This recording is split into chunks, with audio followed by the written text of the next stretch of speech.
자, 이번에 만들어 볼 것은 마제소바입니다. 그동안 9시간, 12시간이나 되는 라멘을 만들다 보니 집이 아주 찜통이 돼서 죽을 것 같더라고요. 그래서 이번엔 육수가 전혀 필요가 없는 마제소바를 만들 겁니다. 일단 마제소바가 무엇이냐? 석다라는 뜻의 마제와 면이란 뜻의 소바가 섞인 말 그대로 비빔면이란 뜻입니다.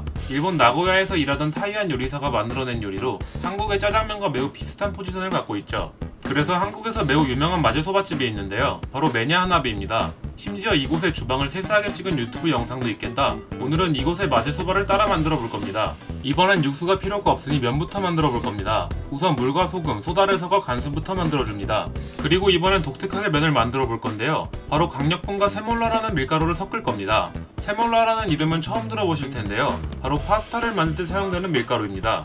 일반적인 밀가루보다 훨씬 거칠고 반죽을 했을 때 굉장히 단단해지며 노란빛을 띠는 게 특징입니다. 그래서 마치 까르보나라처럼 꾸덕하게 먹는 요리에 굉장히 잘 어울릴 거라 생각해 이 세몰라를 이용해 면을 뽑아보겠습니다. 우선 강력분과 세몰라를 고양이 털 몇 개와 섞어 채 곱게 내려줍니다. 그 다음 간수를 넣어 날가루가 날리지 않게 잘 섞어주면 되는데요. 제가 그동안 반죽을 항상 손으로만 해왔는데요. 이번엔 족탈을 이용할 겁니다. 딱히 별거 넣고 비닐에 넣은 반죽을 발로 꾹꾹 몇 번 눌러주면 되는데요. 신기하게도 순식간에 이런 반죽이 완성되었습니다. 이대로 몇 번 접어주며 반복해주면 이렇게 매끈매끈한 반죽이 만들어지게 되는데요. 사람의 몸무게에 따라 결과물이 달라질 수 있으니 만약 반죽이 잘 안된다면 자신이 멸치인 건 아닌가 생각해보시길 바랍니다. 그 다음 1시간 정도 숙성시킨 면을 아변해줄 시간입니다. 요즘 장마철이라 물을 적게 넣어 반죽을 했더니 지금껏 만든 반죽 중 가장 잘 나오더라고요. 일단 반죽을 반으로 갈라 하나씩 아변을 해줄 겁니다. 마치 밀대로 밀어주듯 반죽을 제면기에 아변해주다 보면 어느샌가 매끈매끈한 반죽이 나오게 됩니다. 이번엔 세몰라를 넣어서 그런가 겉부분이 거칠거칠한 게 상당히 맛있을 것 같은 예감이 듭니다. 이제 이 두 반죽을 합쳐 밀어주면 굉장히 긴 반죽이 만들어지게 되는데요. 이제 먹기 좋은 길이로 잘라주면 됩니다. 대략 35cm 정도의 길이로 잘라주면 한번 후루룩 했을 때 전부 딸려오는 아주 기분 좋은 길이가 됩니다. 그 다음 덧가루를 묻혀줄 건데요. 아무리 단단한 반죽이라도 건조된 상태는 아니기에 주변에 습기를 빨아들여 끈적해질 수가 있습니다. 그럼 이렇게 덧가루를 묻혀 아주 깔끔한 반죽을 만들 수가 있죠. 이제 이 반죽들을 면틀에 넣고 뽑아주면 됩니다. 반죽을 길이에 미리 맞추어 잘라두었기에 뽑은 면을 잘 정돈해주기만 하면 끝입니다. 이제 여기에도 덧가루를 살짝 묻혀주면 이렇게 면이 완성되었습니다. 그 다음 이 토치질 빡시기한 삼겹살 차슈를 만들 건데요. 영상을 보니 그냥 물에 냅다 삶아버리더라고요. 마이야르를 신봉하는 저에겐 있을 수 없는 일이기에 전 한번 구워줌으로써 맛을 극대화시켜보겠습니다. 겉면이 그냥 이대로 밥이랑 먹고 싶다는 생각이 들 때까지 구워주면 완성. 여기에 물을 부어 끓여주면 됩니다. 여기서 뚜껑이 없는 분들을 위한 팁, 바로 집에 있는 종이 호일이나 기름마개를 덮어주는 것인데요. 이것으로 뚜껑을 충분히 대체는 효과를 줄 수 있습니다. 삼겹살은 이대로 1시간 동안 삶아주기로 하고 삼겹살을 재워줄 양념을 만들 겁니다. 영상의 직원 말대로는 30분 동안 담가준다고 하던데요. 그럼 그만큼 강한 맛의 양념을 사용할 거라 생각해 간장과 설탕을 팍팍 넣어 간장 양념을 만들어주겠습니다. 충분히 잘 섞이게 끓여줬다면 비닐봉지를 하나 가져와 삼겹살과 간장을 넣고 30분 동안 잘 식혀주면 됩니다. 참고로 비닐봉지의 내열 온도는 120도이기에 끓는 물을 넣는다 하여 환경 호르몬이 나오지는 않습니다. 이제 토핑들을 만들어줄 건데요. 일단 대파와 부추부터 잘게 썰어줍니다. 최대한 얇게 썰어준 대파와 부추를 물에 잠시 담가 매운맛을 빼준 후 체에 받쳐 물기를 날려주면 되는데요. 이렇게 가운데 구멍을 뚫으면 물이 효과적으로 빠지게 됩니다.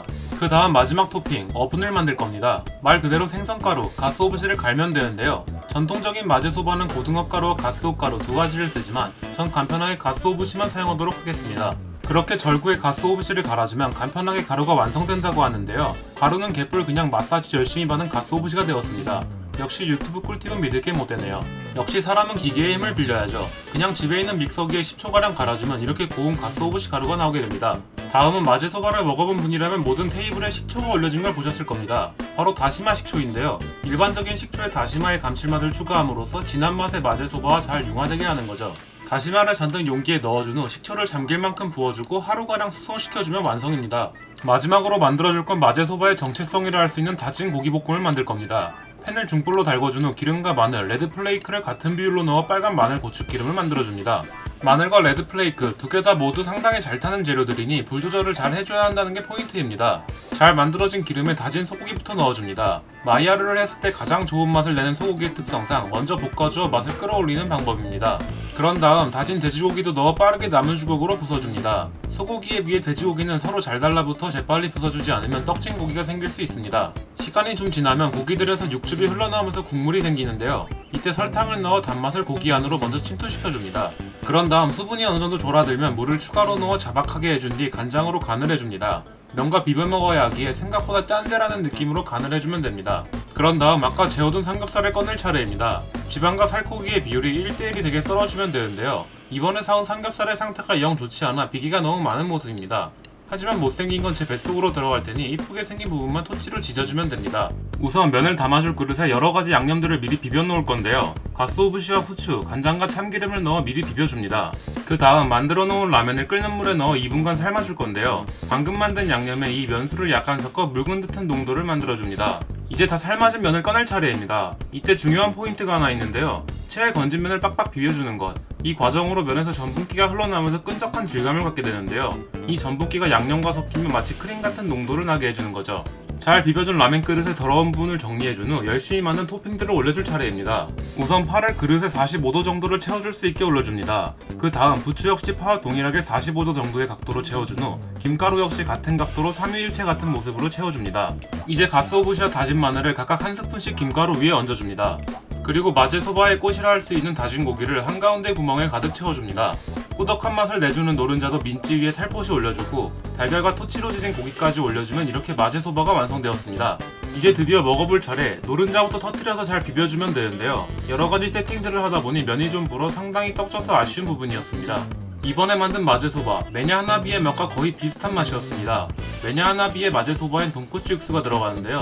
그래서인지 제가 만든 거에 비해 좀 더 꾸덕한 맛이 있지만 그걸 제외하면 비주얼도 맛도 굉장히 흡사했습니다. 특히 이 다진 고기, 민치가 정말 비슷했는데요. 정말 간단한 재료로 이 정도의 맛이 날 수 있다는 게 놀라울 정도였습니다. 근데 이 식초만큼은 제가 실수한 부분이 있던 것 같습니다. 매장에서 먹을 땐 꽤 많은 양을 넣어도 그렇게 시게 느껴지지 않았는데 제가 만든 건 너무 셨기 때문입니다. 아마 원래는 살짝 희석해 먹어야 하는 게 아닐까 합니다. 그리고 다 먹고 나서 밥을 비벼 먹는 게 국룰인데요. 개인적으로 마제소바가 아닌 마제덮밥이 나와도 굉장히 잘 팔리지 않을까 하는 생각이 있습니다. 그렇게 오늘은 마제소바를 한번 만들어 봤는데요. 이번 레시피는 거의 팔아도 될 정도로 매우 괜찮았으며 앞서 말씀드린 매장과 매우 맛이 흡사했습니다. 제가 소개한 재료들 중 가스오부시 가루와 이 다진 고기만 있어도 충분하니 한 번쯤 따라해 보셨으면 좋겠습니다. 그럼 전 다음 영상으로 돌아오겠습니다. 감사합니다.